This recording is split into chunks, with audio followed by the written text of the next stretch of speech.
Ia bertubuh kecil, tetapi nyalinya besar. Itulah Hamdani, sang buruh pabrik sandal. Kisah Hamdani tahun 2000 lalu menggugah perasaan banyak orang akan apa arti keadilan bagi orang-orang kecil yang bekerja sebagai buruh pabrik. Bekerja pada sebuah pabrik sandal di Tangerang, Hamdani yang rajin memperjuangkan hak-hak temannya sesama buruh justru dituduh mencuri sandal oleh perusahaan tempat ia bekerja. Tuduhan untuk Hamdani terasa sangat sumir. Ia dituduh mencuri sandal bolong atau sandal yang rusak selama proses produksi yang tidak layak untuk dijual. Hamdani pun dilaporkan ke polisi, lalu ditetapkan sebagai terdakwa pencurian hingga akhirnya pengadilan memutus dia bersalah dan harus mendekam di Lapas Pemuda Tangerang. Bagaimana mungkin tuntutan keadilan bisa berujung pada tindakan kriminalisasi? Hamdani mengaku tidak paham hukum saat itu, tetapi bersama teman-temannya sesama buruh, Hamdani terus menggalang perlawanan. Mas Hamdani, pada tahun 2000, Anda ini dituduh mencuri sendal bolong oleh perusahaan tempat Anda bekerja. Apa yang Anda bisa ceritakan tentang hal itu? Awal ceritanya ya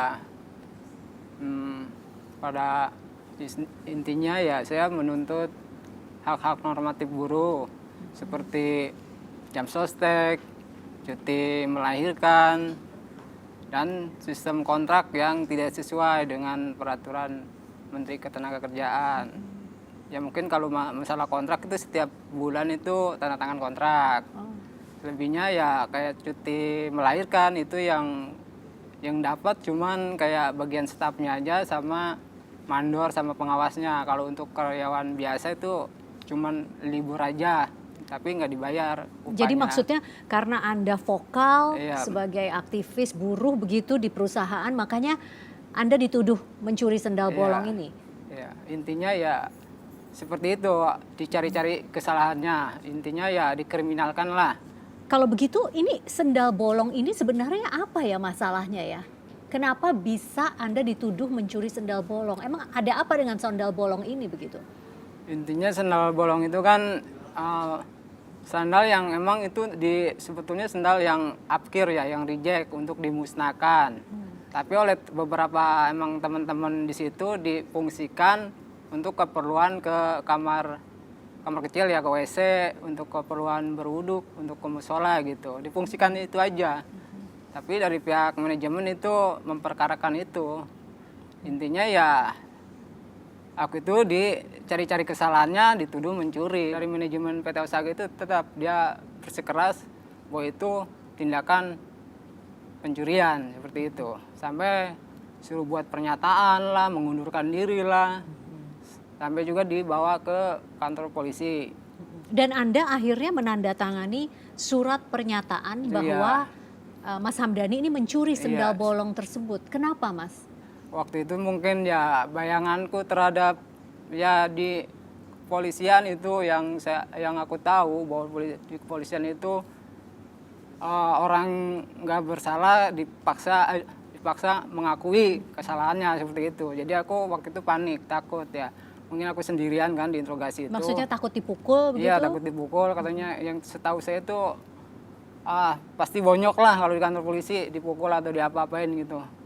Ya bayanganku takutnya seperti itu gitu. Dengan tuduhan ya awalnya perbuatan tidak menyenangkan 335. Terus berlanjut ke 362. Pasal pencurian seperti itu. Oke. Nah, kemudian apa yang terjadi setelah Anda masuk Lapas Pemuda Tangerang? Ya perlakuannya ya aku baru masuk ke Lapas Tangerang itu penjaga LP-nya itu langsung ada buku panjang mungkin segini ya, kecil kayak buku ini, langsung melayang ke muka. Kenapa waktu itu? Apa? Ingat tidak alasannya? Aku nggak tahu alasannya, tahu-tahu suruh duduk. Langsung itu buku itu melayang ke muka saya, langsung pukul, nggak tanya lagi. ya dari mungkin dari vonis pengadilan, pengadilan negeri Tangerang, pengadilan tinggi Bandung, sampai kasasi juga putusannya ya menguatkan gitu. Bahwa saya divonis bersalah telah mencuri sandal gitu. Yang mungkin dari segi nilainya juga waktu itu ya nggak mencapai berapa puluh ribu juga nggak mencapai gitu. Tapi itu kok tidak berpihak gitu. Hukum itu tidak berpihak kepada orang kecil gitu. Bagaimana dengan istri Anda, nasib istri Anda? Kalau istri, Karena pada saat Anda ditahan, istri Anda sedang mengandung ya? iya. Waktu kejadiannya emang istri saya lagi mengandung sekitar 5 bulan. Sempat shock juga ya, emang kehamilannya emang nggak nafsu makan gitu kan, mual-mual, muntah-muntah. Ditambah dengan kabar dari aku ya sebagai suaminya mungkin shock gitu. Sempat ya pingsan ya. Intinya mempengaruhi lah kehamilannya, kandungannya itu.